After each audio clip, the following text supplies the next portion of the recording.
Support for this program is provided in part by Guido's Fresh Marketplace.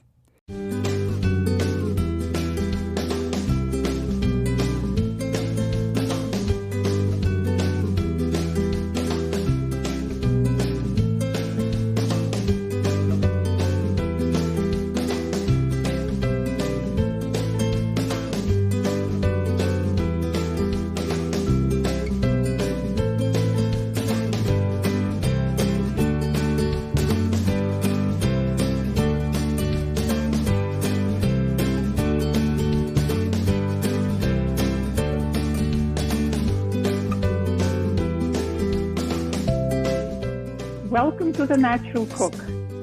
I'm Anna Gershenson. Today we have a very special session with my dear friend Linda Hirsch. Linda Hirsch is a mindfulness and meditation expert, and today we decided to address the topic that is very close to all of us, mindfulness in food. We all eat. Are we mindful? This is what we are going to talk about today. Hi, Linda. Good morning, Anna. This is a treat to be together, even if virtually. I'll give a brief introduction about myself and how this idea popped into my head. First, as Anna mentioned, yes, I have immersed in the practice and study of mindfulness meditation, which is also known as insight meditation. I've been practicing for over 44 years, and recently, for the 2.5 past years, have studied and become certified to teach what I have practiced. They're two different skills.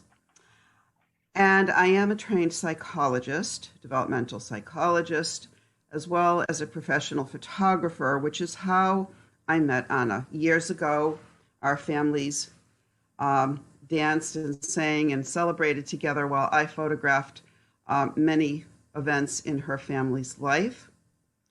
And we became very close. And then over time, we became busy with families, and I invited Anna to join my monthly meditation group. I forget how we came back into contact, but she said yes.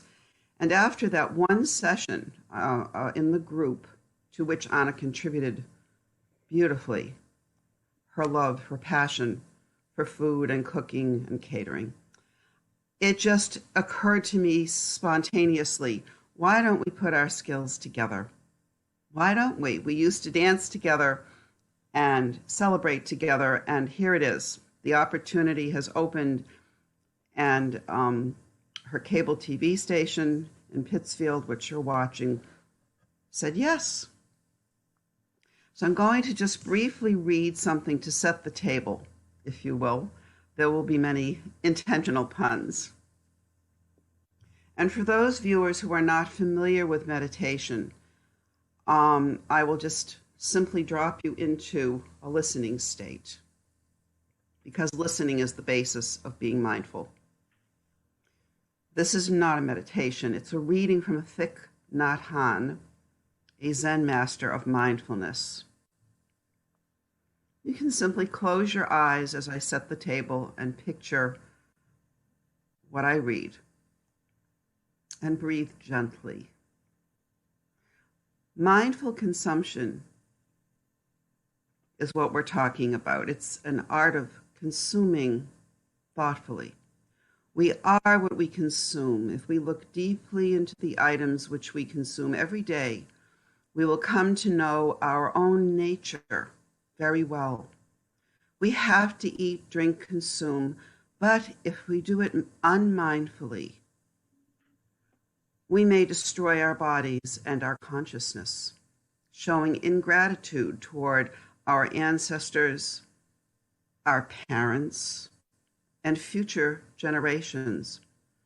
When we eat mindfully, we are in close touch, literally close touch with the food we eat.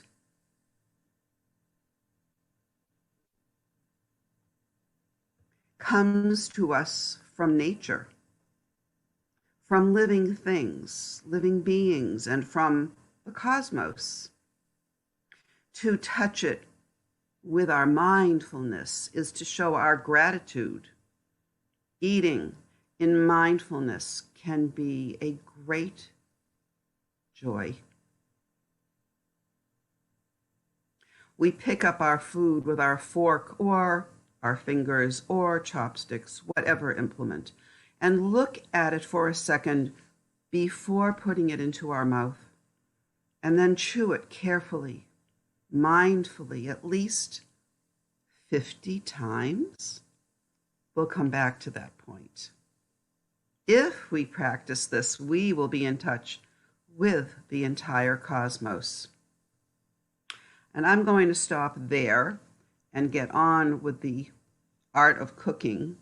And I might read some more portions while Anna cooks. But that just breathe it in and think about, with every bite, with every morsel that you chew that was grown by someone somewhere, somehow, that you purchased and prepared, with every bite, you are connected directly to all those people, to the universe, to the nature in which it was grown. Anna, what have you got for us today? Okay, so just a couple of words where I come from. I was born in Riga, Latvia, and when I grew up there and got married, I realized that living in the Soviet Union wasn't really the kind of future that I wanted for my family. I was already married, and my husband and I and our not yet 2-year-old daughter immigrated, and we came to Worcester, Massachusetts.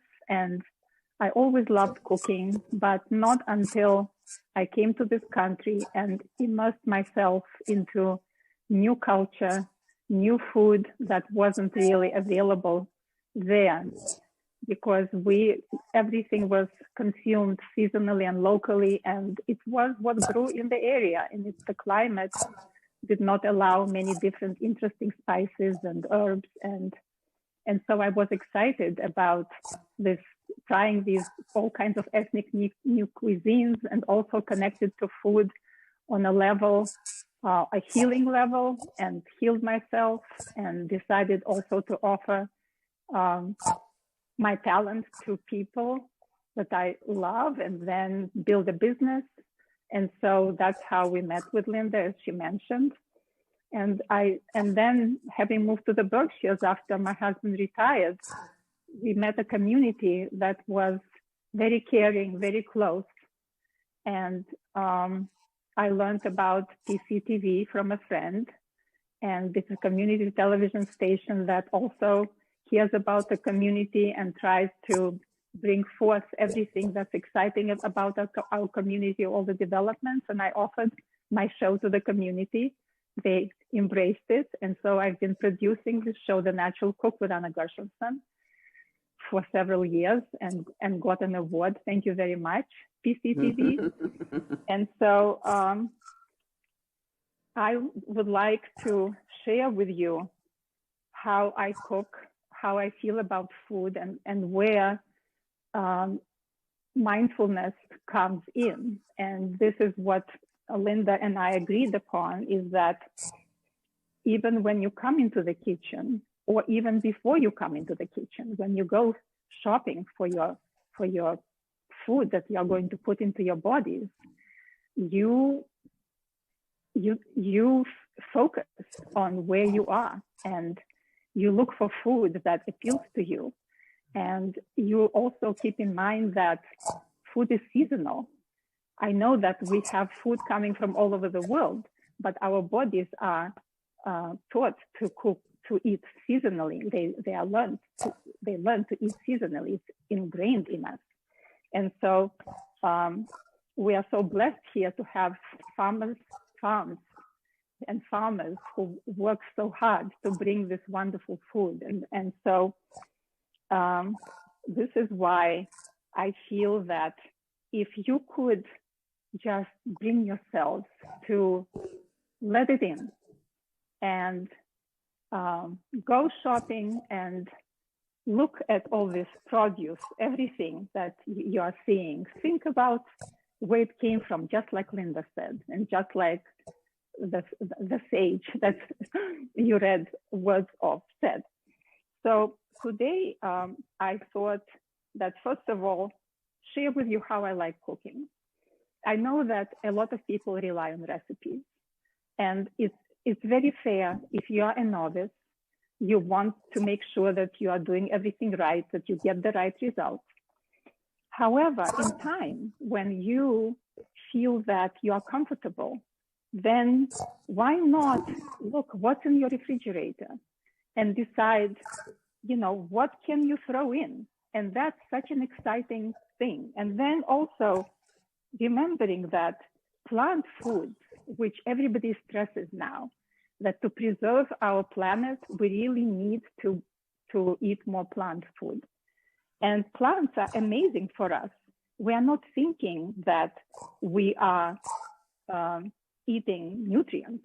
We just think, do we like it or not? Does it agree with us? Do we have time for it? But actually, they are all building blocks for your body to prosper. And so this is why, I decided asparagus is in season, and asparagus even, is grown locally, and it's so exciting. And so I took asparagus, and I decided to make this very, very simple salad. The asparagus will be roasted. I know that we usually cook asparagus. We either steam or boil or roast. It wasn't advised by one guru who I respect to eat asparagus raw.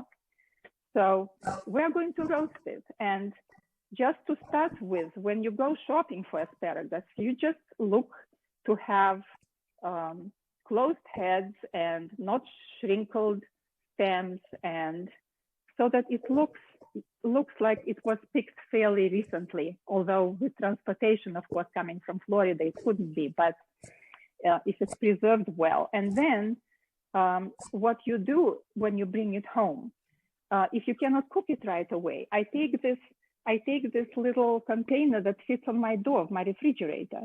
And it's a little plastic container. It can be a glass container. And you fill it with a little water. And then you just trim the asparagus. You take the knife and you trim your asparagus at the stem end.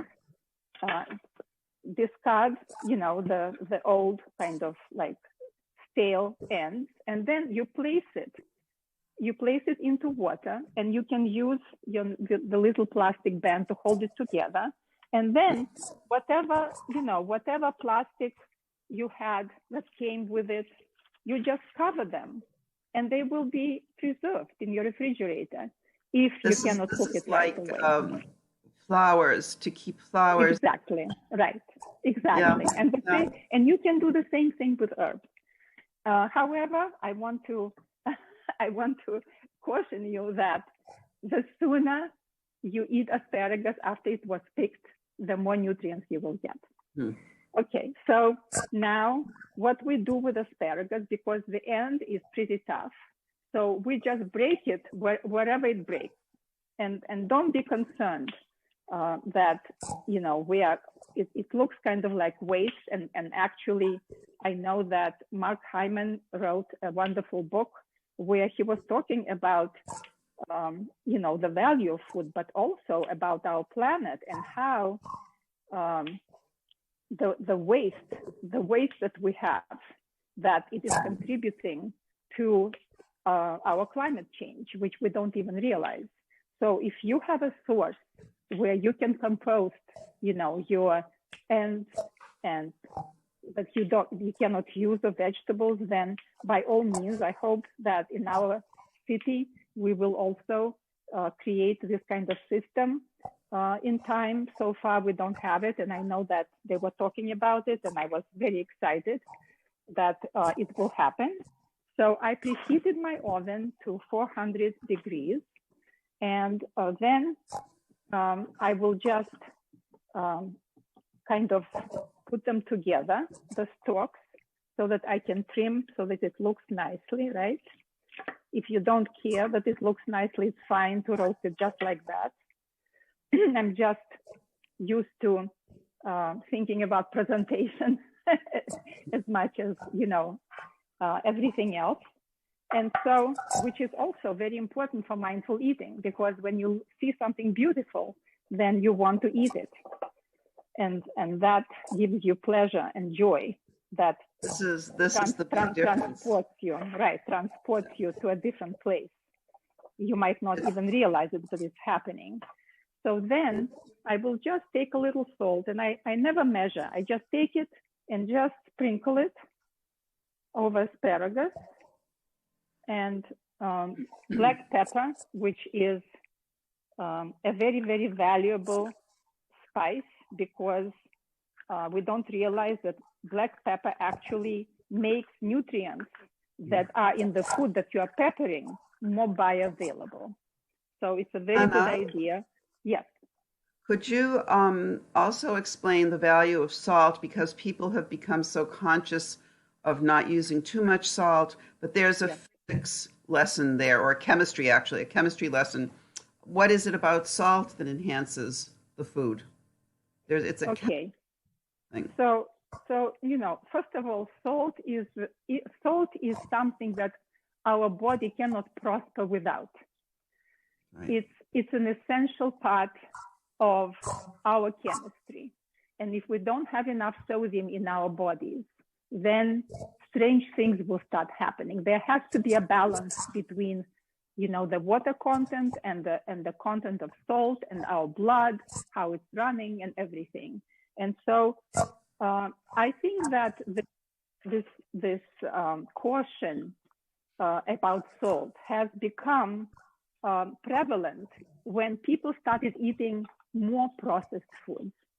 And this is where you need to be really aware. You need to be aware, you know, how much processed food you eat, because we don't realize that there are companies created specially to not only make your processed foods attractive to you, but also create all kinds of artificial and natural flavors that make you addicted to those foods. And this is something that is very, very important for you to realize. So when you're not relying on processed foods, you don't have to be concerned about how much sodium you put into your food. Because that's critical. If you are hydrating yourself, you know, everything gets flushed out. But at the same time, it is the salt that brings out all the flavors. And if you don't put enough of it, it doesn't tie it together. And it's not going to taste as yummy as it could. So sometimes I would just, you know, take the piece of asparagus and I'll lick it, you know. And if it tastes salty, it means it has enough salt, because it needs to taste salty, because that salt will get absorbed as it cooks.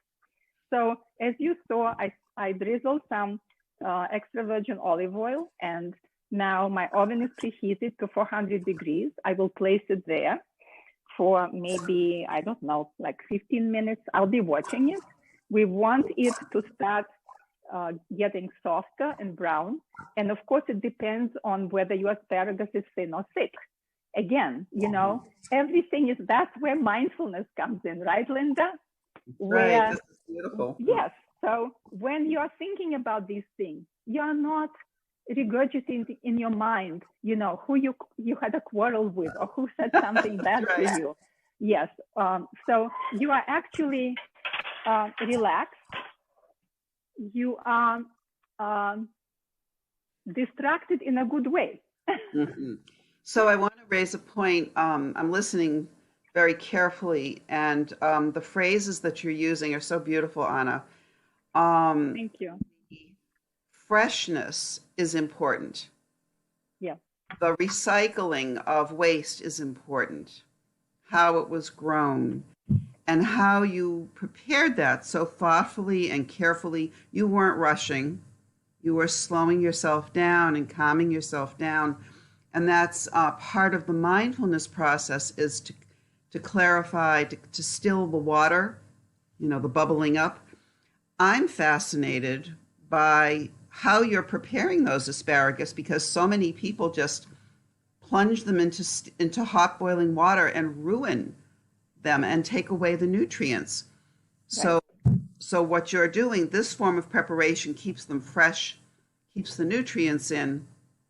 And the word balance is so beautiful, because it's both nutritionally, we balance our system so that it works properly.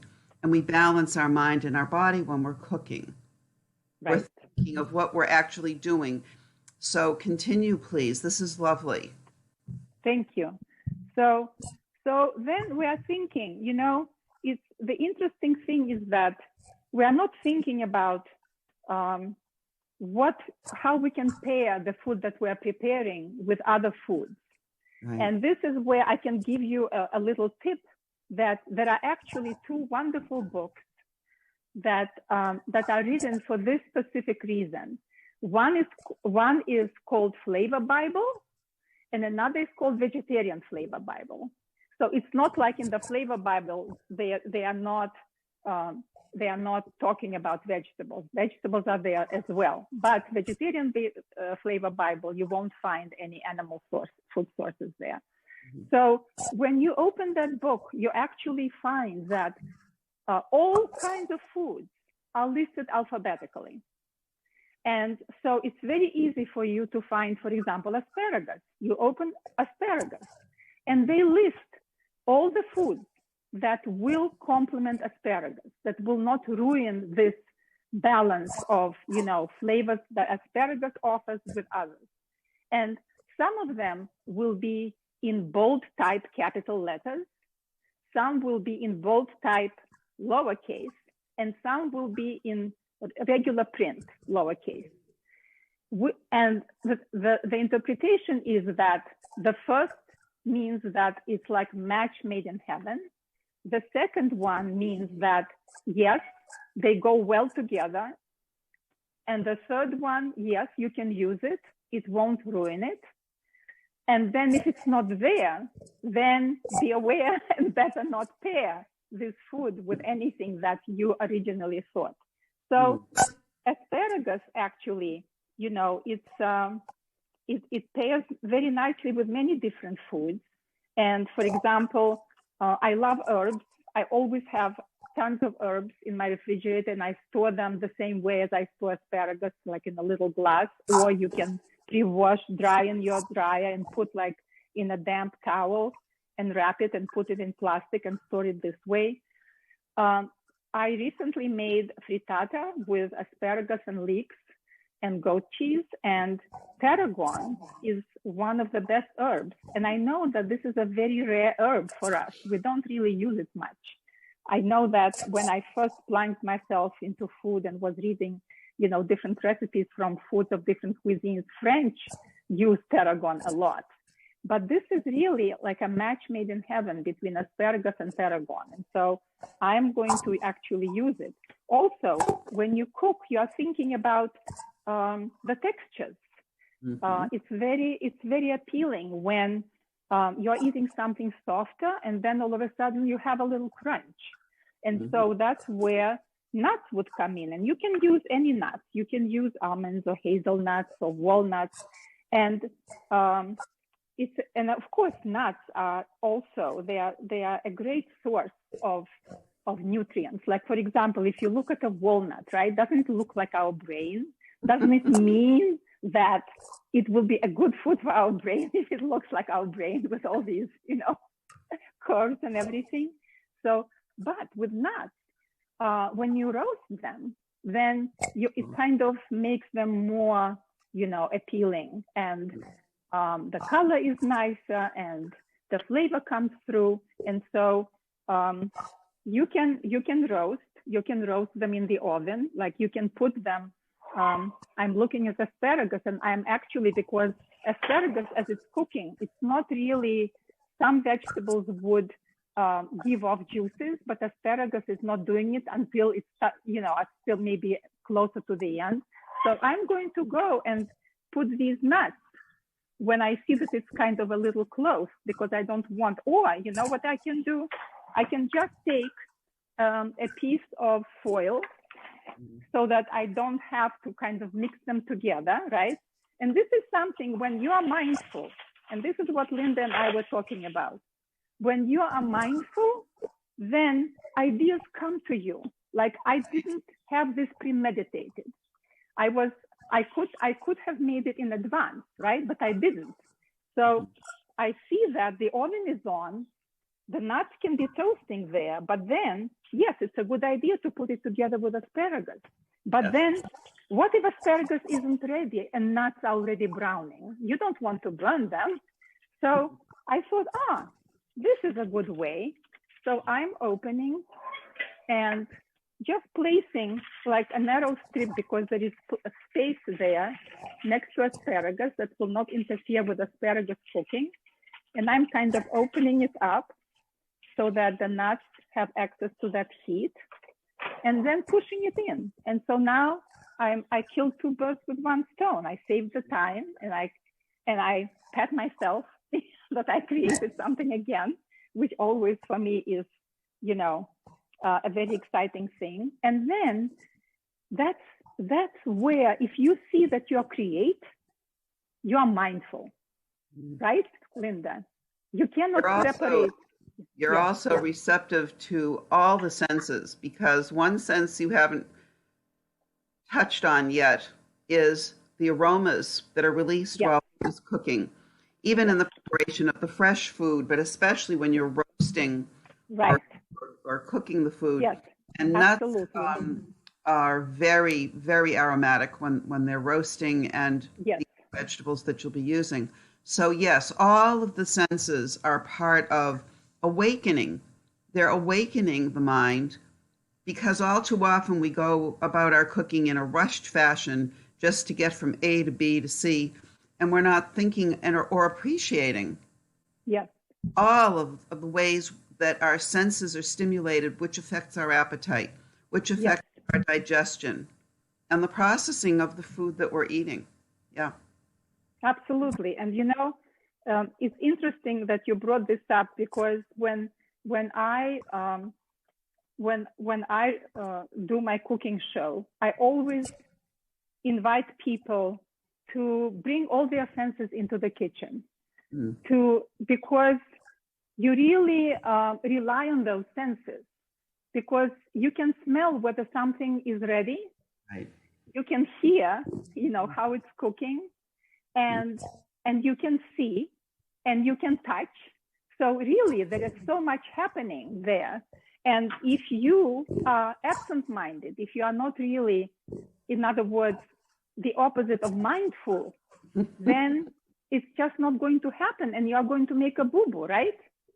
So this is really a wonderful way to remind yourself. Okay, why don't we move along with the cooking, because time is passing. And I'm going to ask you, while you're cooking, Anna, you referred to cookbooks, and there are millions of cookbooks, of course. But the best chefs and caterers, best cooks, often don't rely precisely on recipes. They rely on their senses, particularly the taste. My mother, may she rest in peace, was a wonderful pastry chef. And when she made strudel, with the apples and nuts, she never measured anything. She did it by taste, a little bit more, and she would keep tasting it. And it had to have the right texture, as you mentioned. So often people feel compelled to follow recipes precisely, and that does not always allow for serendipity. I could do it differently, or I could change the recipe a little, tweak it. So as you go, tell us about your proportions, and again, the balance of what you're cooking. Okay, so I really am very happy to hear that your mother left such legacy, and that you were exposed to, which not everybody is so lucky, because in this country, there is a generation that missed all of this. And so I think that with COVID, people kind of had to immerse themselves back. And so something positive came out of this big tragedy. And so I need to make like a little interjection, because with baking, you really need to be precise, and maybe not something like strudel. Strudel is a kind of dough that I was making strudel, actually Austrian apple strudel that I learned, and I was selling it to a country club locally.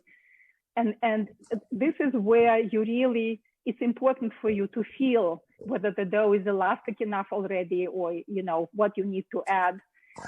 And about the rest of the food, absolutely. This is where the more you cook, the more you have the feel for the food. You taste, you realize what you enjoy, like whether you like the crunch or you like the softness. Like, for example, asparagus would go very nicely if you like grate some Parmesan cheese, which is a little, harder, or if you sprinkle some goat cheese, which is very soft. So that will be kind of the softness with the crunch of the nuts.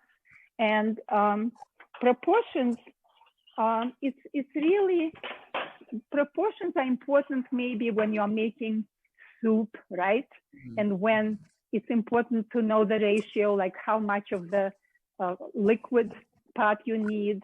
But here it's really, it's very creative. Just allow yourself. Sometimes you might make something that you're not excited about. So what, Next time you will know what you need to fix. So look at the asparagus. So you see that asparagus is still, I can, like if I take the knife, right, then I can go through, but at the same time, it has a little push. So I don't want it to become like totally, to lose its texture. And I see that it's wrinkled. I see that it glistens, okay? So now that this happened, and I can taste it, of course, that's where, you want to know, okay, I'm satisfied with the look, how does it taste? I bite, I chew, and you can hear that there is some crunch, and that's what I wanted. So, and don't despair if you overcooked it, then you know that next time when is too long, and that's part of learning, and that's part of mindfulness. So once you are done, you want to move it to a plate, because in a salad, like if you were eating it as a second, like a accompaniment to something or part of your dinner, right? To eat it hot, you would want to serve it immediately. But for salad, you want to cool it. And in order to cool it, and also for it not to continue cooking, because you have to remember, everything that we bake or roast continues cooking for a while. And that's especially important for when we're making, meat roast or chicken, that it will continue cooking and the temperature will keep rising. And the same with asparagus, it will continue cooking. So I have a trick, like for example, in the winter, when I want to cool something fast, I put it on the windowsill, the open window. And then, it's just like, because I don't like putting hot things in my refrigerator. Okay, so we are cooling the asparagus. And in the meantime, we have our nuts, we have the tarragon, and we will dress asparagus. We need to dress it, right? So dressing is the word that I learned in this country. There was never such a thing as dressing a salad, meaning what we were using as dressing, sour cream. We were always using sour cream. Wow. And we did not have this abundance of different lettuces. So this was a new phenomenon for me. And for me, making salad is really one of my favorite things. So in general, when you dress a salad, you don't necessarily have to make a dressing in advance. You can just put whatever you are using. Like, for example, we will use some arugula as a base, okay? And arugula, again, arugula has some bitterness, and lemon usually kind of mitigates it. And asparagus likes lemon, so match made in heaven, right? So sometimes, first of all, I like always using a big bowl for mixing my salads, because if something is small, then it's like I need space, I need the feeling of spaciousness, that I'm not going to throw things out. And right. Yeah.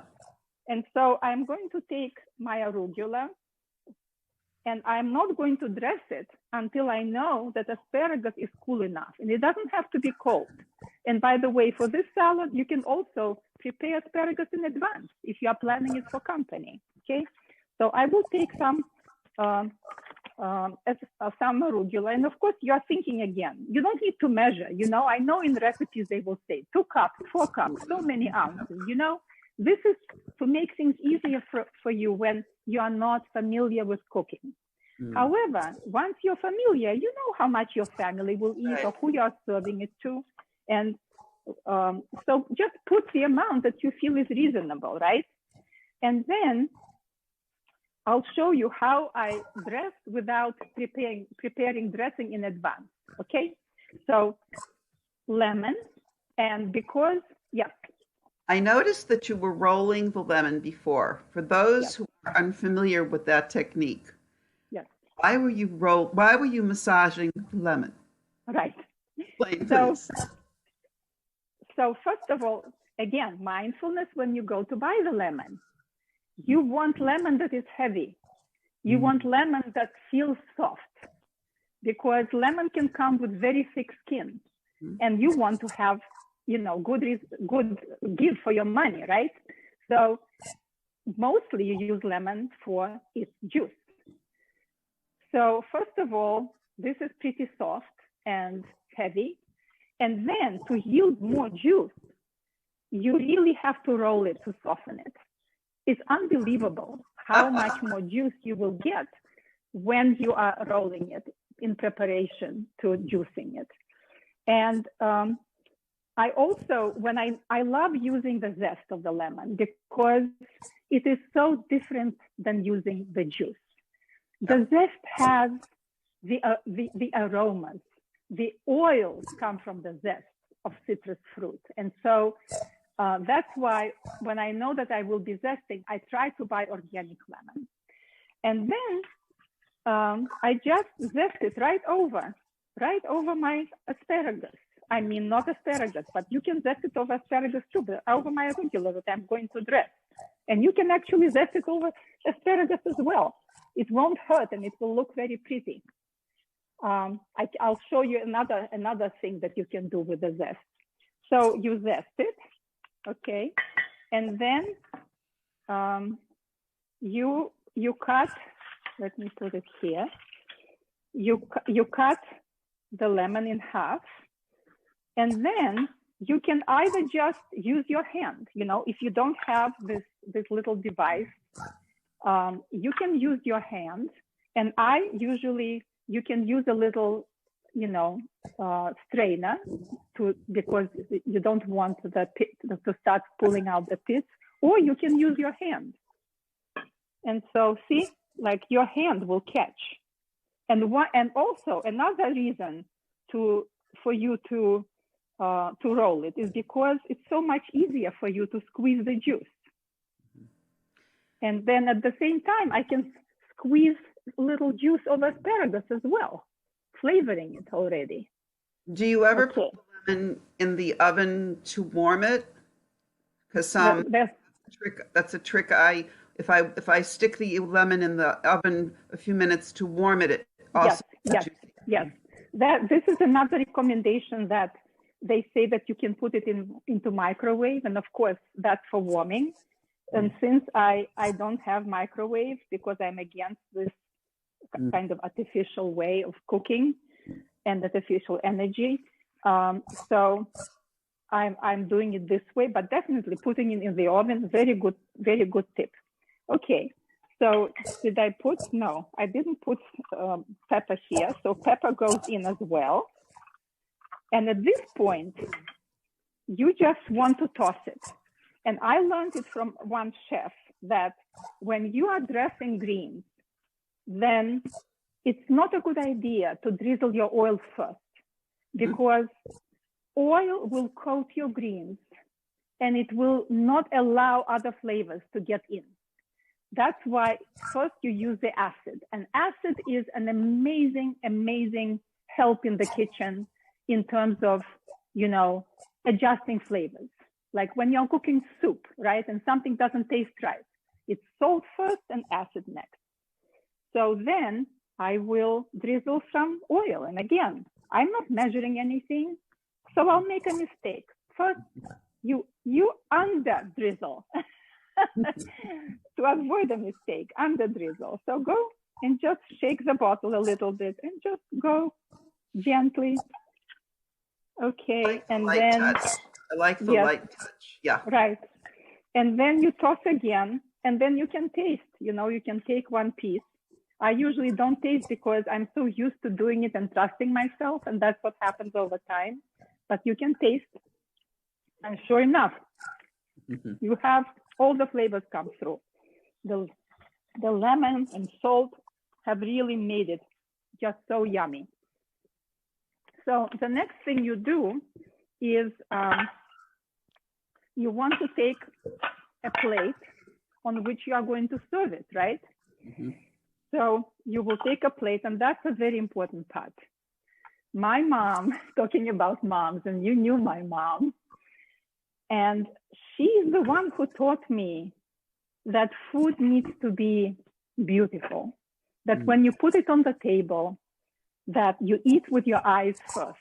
And this is what I teach. I have a little student that I teach on Zoom, and she already knows my expression. She says, you eat with your eyes first. And it's very true. So put something attractive, and even if people don't like this kind of food, so they'll see it. They might change their minds. All right, so I'm going to place my arugula, and I will kind of nestle it a little bit, right?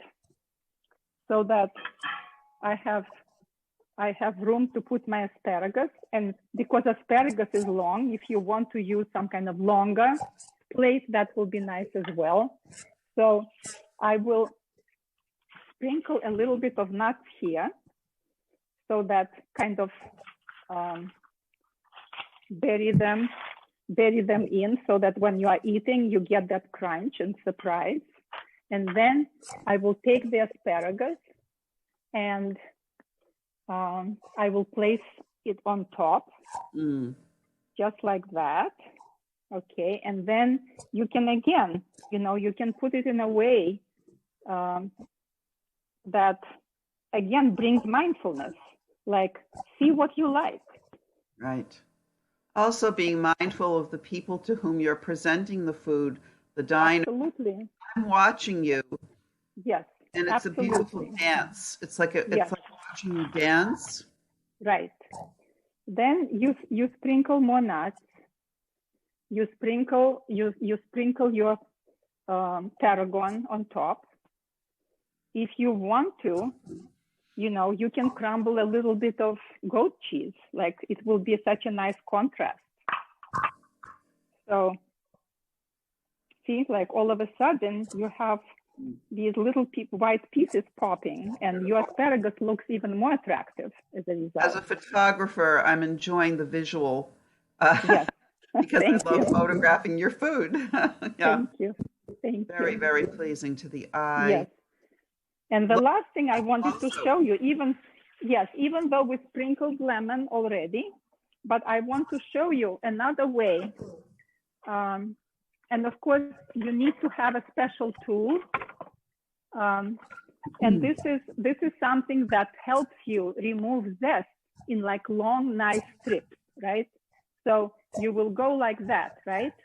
And it will be falling on top of your food, right? Like these little dainty, feathery, very light, and people will be thinking, what is this stuff?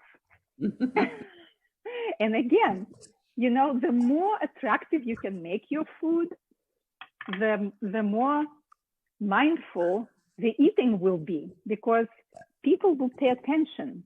They will look, they will smell, they will put it into their mouth, and they will taste these textures, and asparagus will burst in their mouth, you know, and the tartness of lemon. So, you know, it's not difficult, right? Beautiful. It's a beautiful. Thank you. I love the fact that you also dressed in to resonate with the lemons. Yes. I don't think that was accidental. You were mindful even in selecting your attire to cook in today. So thank you. I noticed. Thank you.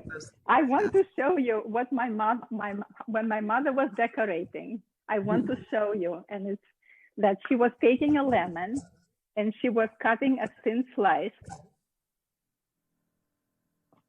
and then she would, from that little hole in the middle, from the center, she will cut out towards the outside, and then she would place it like that. Mm-hmm. Yeah. And this is such a little thing, right? So you took a lot of time and care and delicacy. You know, I watched the delicacy with which you handled each part of the salad with your hands, not with tools necessarily, but hands-on. So taking that time, and it wasn't a lot of time, is mindfulness. It's all about bringing attention to the moment, to each moment. And then the challenge is, after all this, you know, chain of events and nature to the palate, so many people then thoughtlessly, mindlessly, still put extra salt on without tasting, or they rush through and eat and it's gone. And I've seen this again and again, where people rush through the preparation, rush through the shopping preparation, and then don't stop to really savor each bite. Imagine chewing on a nut or a piece of salad, as Thich Nhat Hanh says, 50 times. Mm-hmm. That seems a little obsessive, but the point is, your flavor, your taste buds have to be awakened one by one. It's not, you know, chew and gulp, chew and gulp. It's a whole different way of thinking about eating. Yes. At the end of all that. There is also a technical side to that, which is about digestion. You know, how many people that don't digest food properly, and many don't realize that digestion actually starts in your mouth. Mm-hmm. Well, the saliva, there's a reason. Right, for saliva. exactly. Yeah. Saliva has these different chemicals Right. and enzymes that help to start breaking up the food. And so if you rush and swallow, then you are kind of working against yourself, because you want to make it easier. You want the food not to be stuck in your digestive systems, but to go through as fast as possible, and also to extract as many nutrients as possible. So absolutely, great point that 50 times, of course, you know, we are all so busy. When I listen to you mention how, you know, to try to be mindful doing this and that, we really, again, mindfulness is such a good word, because everybody is so used to being in this rut, you know, that we don't have enough time. That's right. I cannot even imagine women who have jobs, who have families, who have to also cook, you know, and appealing to them to come and to be mindful. They will say, yes, but are you crazy? I don't have time. I don't have energy. I come home exhausted. Well, this raises three other points I want to make before I read something, because I'm not sure what else you have prepared here. Three things. The whole digestive process and the kind of food we eat is so, so critical. If someone is fortunate to never have had digestive problems, I think that's actually rare. Today, there's so many forms of allergies, intolerance, some of it due to our lifestyle, some of it due to the additives in the food and how they're prepared. But I mean, there are so many people that have serious issues with, well, I won't get too specific, but, just the way the body flows and functions, that being mindful is all the more important. It isn't just a matter of being healthy or fit. It's really critical to how your whole body, your system, and your brain function. It's not just a convenience. It's a necessity to be mindful of how you're eating, what you're eating, and how it affects you. And secondly, the term food desert is so distressing in this country, of all countries, in this country, under our noses, in the midst of abundance. To have food deserts, to have lack of access to healthy produce is something that needs addressing. And it relates, of course, to environmental issues, which are becoming quite serious. And the third thing that comes to mind, there was a third one, and now I don't remember it, but, access and digestive issues. And, yes, I mean, access relates to economics. It isn't just, we don't have time. People say we don't have the money. I can't afford good food. However, we both know gleaning is very popular. Farming still exists. People can go to food pantries and they can access, even with minimal income, it is possible to access healthy food. Linda, I absolutely, I'm giving so much praise to our local community leaders who organized, writing grants and asking for help from the government and to subsidize the food from farmers markets to the people who cannot afford this food, because of course you have to pay a little more for farmers to continue existing. So there's a new phenomenon. When I come to the farmers market, I see a line. Yeah. And that I've never seen before, because there are so many people who couldn't come and afford this, who now have these special funds. Yeah. And can come and use this wonderful food. And that's where I was so fortunate to be able to do cooking demonstrations so that I could explain to people how easy it is to use these foods, just like this fun. Now. Easy and fun. It can be fun. It needn't be laborious. It can be light. It can be fun. And I just want to mention one more thing before I do a little bit of reading. And that is, as you are aware, and you've mentioned, you came from a culture and a country where food was not abundant. I have worked for over 20 years with people in Cuba, and right now they're experiencing extreme hardship, partly related to COVID and quarantine, but mostly their country doesn't grow a lot of their own food. They're an island, and there are restrictions about what is delivered there, etc. So when I have seen firsthand starvation and am dealing with people who daily tell me they're concerned about their pregnant daughter having a healthy baby, they're concerned about their elders living fuller, richer lives. So we take so much for granted in this country. Despite the food deserts and all the issues which we know are real, we're still, we need to be mindful of others in some way, to reach out, not just with what we have here and now, which is of course vital, but the broader context, which I hope we get to touch on. I think I'm going to just, is it okay? Do you want to present anything further, Anna, before I read and do a No, presentation? no, Can you I'm show done. us your salad again? Show it. Oh, that is so beautiful.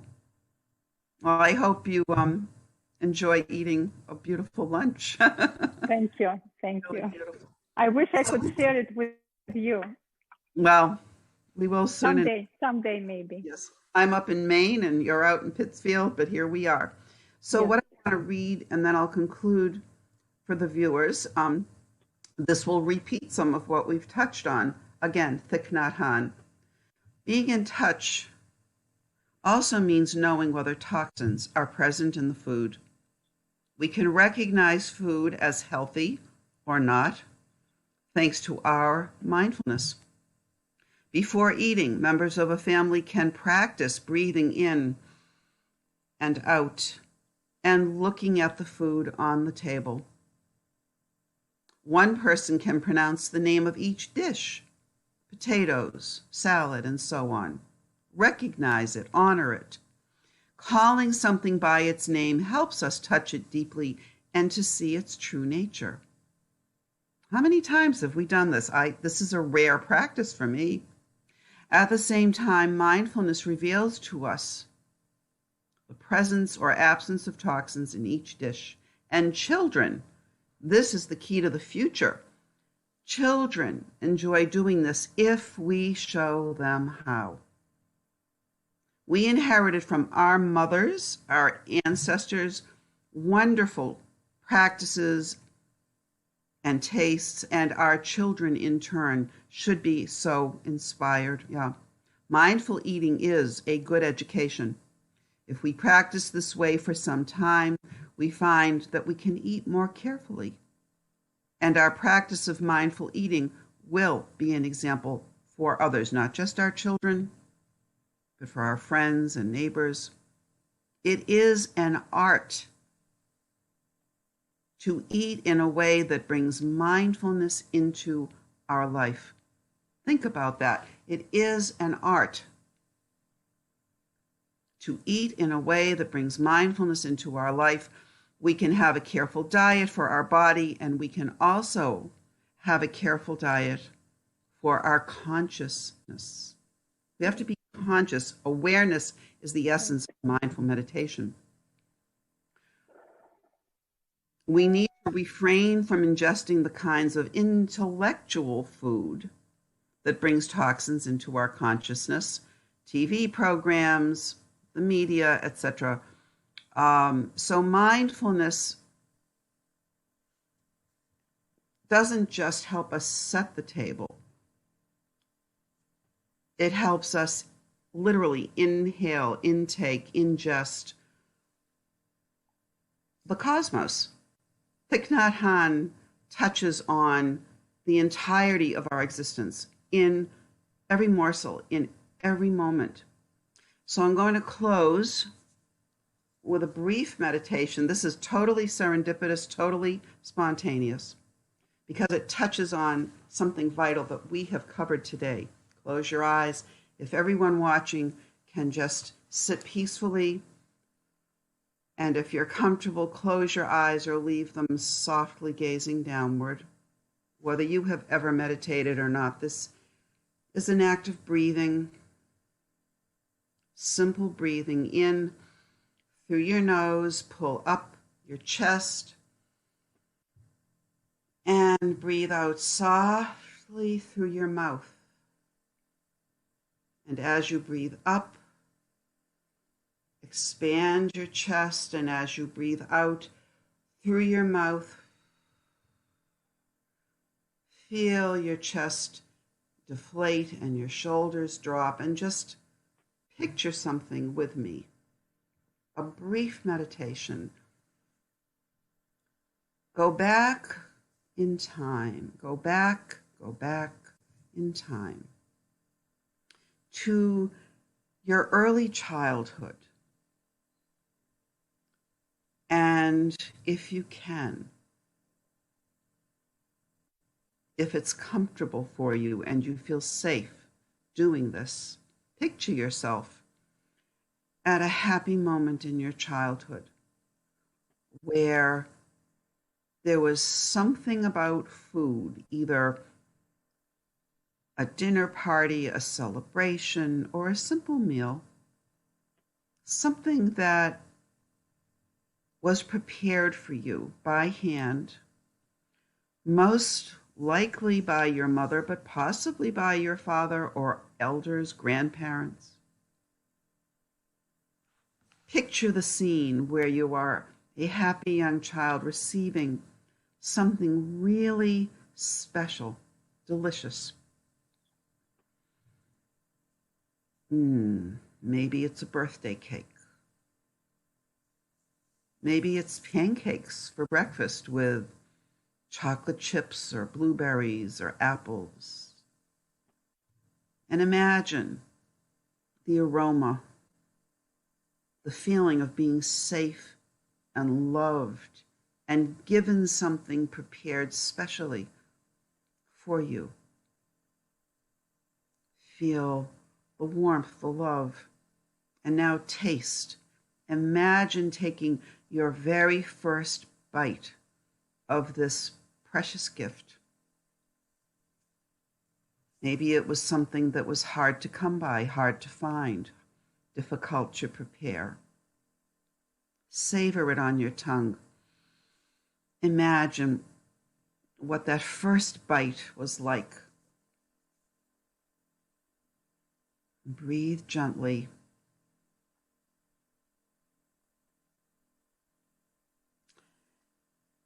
And now carry that memory forward. Hold it with you. Hold it and take it into young adulthood or whatever age you're at now, into the present moment. You could be a teenager. You could be a young adult. You could be an elder. How has that memory, that practice of savoring and seeing and appreciating as a child that made you so happy, how can you carry it forward? Are you cooking or presenting or sharing some of this warmth and love that was embedded, literally embedded in your body and your mind? How are you using this now, and how could you carry it forward and inspire your children, your friends, yourself, your true self? What is it that you need to stay healthy? What can you do to slow yourself down and be mindful and attentive? Breathe in through your nose and savor a memory, and breathe it out. And when you breathe out, you're breathing out toxins. You're breathing out stress. You're letting go, just letting go and letting yourself take in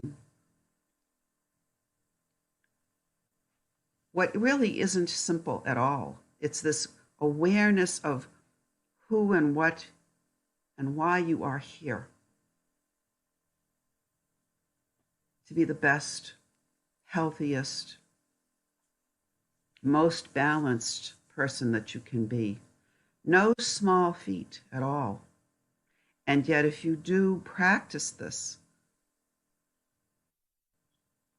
not every moment, it's not possible, but every day, a little more.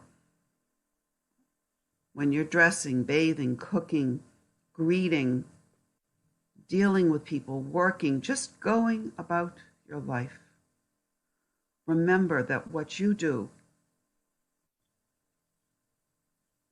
benefits you and it benefits others. It's like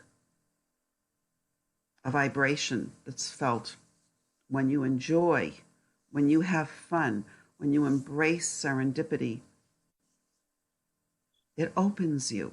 It opens you to possibilities. So I wish you all wonderful meals and a beautiful day. And that is all I wish to offer. And Anna, this was just such a gift. Thank you. MPCTV, if I'm pronouncing this properly, Pittsfield Community Television. Yeah. Thank you for letting us have a little fun together today. And we hope maybe we'll inspire others and carry this forward. And this will be posted on my YouTube channel, and I'm sure that the recording will also be available through Linda's connection. So you can watch it many times and remind yourself and cook together with us.